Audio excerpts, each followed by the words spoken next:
বদনজর বড় খারাপ জিনিস, বড় খারাপ জিনিস। আমার কাছে অসংখ্য ফোন আসে, হুজুর কুফরি, বদনজর, ব্যবসা বাণিজ্য খারাপ, এই সমস্যা ওই সমস্যা, বাচ্চারা কথা শুনে না, পড়ালেখায় বাচ্চারা মনোযোগী না, স্বামী আরেক দিকে চিন্তা ভাবনা, স্ত্রী অবাধ্য।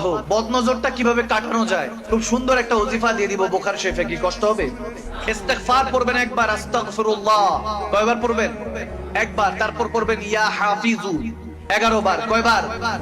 কি পড়বেন? ইয়া, আরো জোরে ইয়া, আরো জোরে কি? ইয়া হাফিজু 11 বার পড়ে তারপর দুরূদ শরীফ একবার পড়ে, যে কোনো বাচ্চা হোক বৃদ্ধ হোক যে কোনো বদনজর ফু দিবেন। প্রত্যেকদিন ট্রাই করবেন আসরের পরে।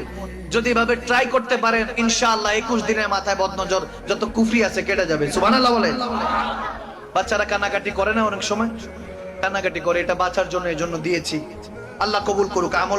বদনজর বড় খারাপ জিনিস, বড় খারাপ জিনিস। আমার কাছে অসংখ্য ফোন আসে, হুজুর কুফরি, বদনজর, ব্যবসা বাণিজ্য খারাপ, এই সমস্যা ওই সমস্যা, বাচ্চারা কথা শুনে না, পড়ালেখায় বাচ্চারা মনোযোগী না, স্বামী আরেক দিকে চিন্তা ভাবনা, স্ত্রী অবাধ্য। বদনজরটা কিভাবে কাটানো যায়? খুব সুন্দর একটা ওজিফা দিয়ে দিব বুখার শেফে। কি কষ্ট হবে? ইস্তিগফার পড়বেন একবার, আস্তাগফিরুল্লাহ। কয়বার পড়বেন? একবার। তারপর পড়বেন ইয়া হাফিজু 11 বার। কয়বার?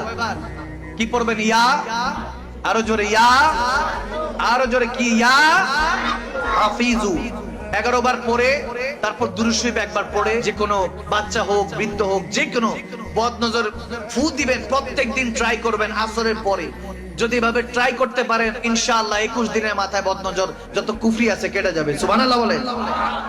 বাচ্চারা কান্নাকাটি করে না? অনেক সময় কান্নাকাটি করে, এটা বাঁচার জন্য এই জন্য দিয়েছি। আল্লাহ কবুল করুক, আমল করার তৌফিক দান করুক, আমিন বলেন।